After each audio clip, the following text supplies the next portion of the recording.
बकरी पालन, बकरियों को गरीबों की गाय भी कहते हैं और बकरी पालन अभी घर घर में बकरी पालन किया जाता है और ख़ास करके ग्रामीण परिवेश में देखा जाता है कि हर घर में आपको बकरियां मिल जाएगी।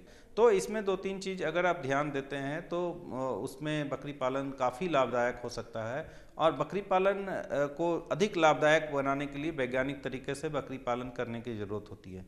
और वैज्ञानिक तरीके से बकरी पालन की बात करते हैं तो सबसे पहला चीज़ आता है नस्ल। तो नस्ल में देखा जाता है अभी ज़्यादातर झारखंड की यदि बात करते हैं तो इसमें ब्लैक बंगाल नस्ल की बकरियां किसानों को पालने के लिए बताया जाता है कि ब्लैक बंगाल नस्ल की बकरियां पालें। ब्लैक बंगाल नस्ल की बकरियां काफ़ी अच्छी होती है, इसकी मांस की क्वालिटी काफ़ी अच्छी होती है, बहुत ज़्यादा डिमांड है, बच्चे देने की क्षमता अधिक होती है। और ब्लैक बंगाल की नस्ल की बकरियां में सबसे बड़ा खासियत है कि बहुत ही कम प्रबंधन में, निम्न स्तर पे प्रबंधन से भी उसको आप रख सकते हैं, कम खर्च में उसका पालन कर सकते हैं। बकरी की यह नस्ल मीट के लिए सबसे अच्छी है। ऐसे में किसान इस नस्ल का पालन करके अधिक मुनाफा कमा सकते हैं। इस बकरी के खान पान और रखरखाव पर खर्च भी अधिक नहीं आता है। कम पूंजी में आप बड़ी आसानी से बकरी पालन कर सकते हैं। लेकिन अभी जो किसानों के बीच डिमांड है कि बकरियां को ग्रोथ ज़्यादा होना चाहिए, ज़्यादा तेज़ी से बढ़ना चाहिए, मांस ज़्यादा होना चाहिए, तभी उसको ज़्यादा फायदा होगा। तो इसके लिए बिरसा कृषि विश्वविद्यालय के द्वारा अभी एक तैयार किया गया एक वैरायटी है जिसमें ब्लैक बंगाल और बीटल को संकरण करके बनाया गया है।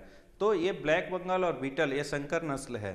तो इसमें देखा जाता है जहाँ पे ब्लैक बंगाल नस्ल की बकरियाँ एक साल में 10 से 12 किलो ही वजन होता है, वैसे स्थिति में, वैसे परिस्थिति में ये जो संकर नस्ल की जो बकरियां हैं 18 से 19 किलो इसका वजन हो जाता है। तो ये ज़्यादा फायदेमंद है, जल्दी तैयार होती है, बच्चे भी ज़्यादा देते हैं, ज़्यादा बच्चे देने के साथ साथ मांस क्वालिटी भी अच्छा होता है चूँकि ये ब्लैक बंगाल का संकर नस्ल है। इनके आवास की बात करें तो आमतौर पर बहुत ही साधारण तरीके से इनके आवास का निर्माण किसानों द्वारा किया जाता है, जिसमें बदलते मौसम में बकरियों को कई दिक्कतों का सामना करना पड़ता है और बकरियां बीमारियों के कारण कई बार मर भी जाती हैं।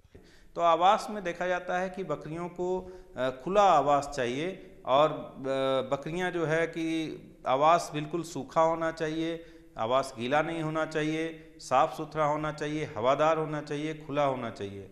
तो ये सब चीज़ हम देखते हैं कि बकरियों को अगर हम ये सारी चीज़ें देते हैं तो बकरियों का स्वास्थ्य अच्छा होता है, बकरियां जो है कि ज़्यादा तेज़ी से बढ़ती है, ज़्यादा बच्चे देती है।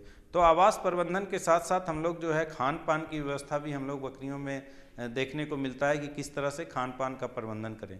तो बकरियां चूँकि ये रूमिनेंट्स कैटेगरी में आती है तो बकरियों में देखा जाता है कि चराना बहुत ही ज़रूरी है। बकरियों को चराने के लिए आप चराने की व्यवस्था होनी चाहिए। अगर आपके पास बाहर चराना नहीं है तो जहाँ पे बकरियों का बाड़ा है, जहाँ पे बकरी का फार्म है, वहाँ पे झाड़ीदार पौधे लगा सकते हैं, जैसे बेर का या सूबबूल का, सहजन का। ये सब पत्तियाँ बकरियाँ काफ़ी स्वाद से खाती है और काफ़ी पौष्टिक होता है ये। तो इसका आप पेड़ लगा सकते हैं और वो बहुत मन से खाएगा और जिससे उसका स्वास्थ्य अच्छा होगा। साथ ही साथ कुछ भाग में आप हरा चारा, सीजन के आधार पे आप हरा चारा का उत्पादन कर सकते हैं।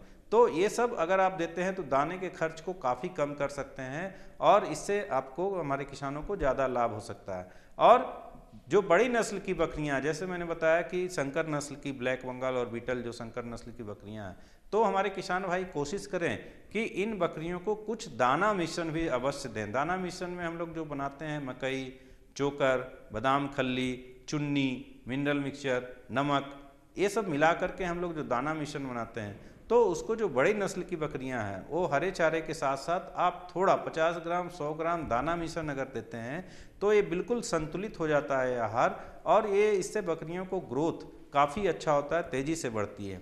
बकरियों का विकास तभी अच्छा होगा जब उनका आहार संतुलित होगा और इस जरूरत को पूरा करने के लिए बदलते मौसम के साथ आहार प्रबंधन अपनाने की जरूरत होती है।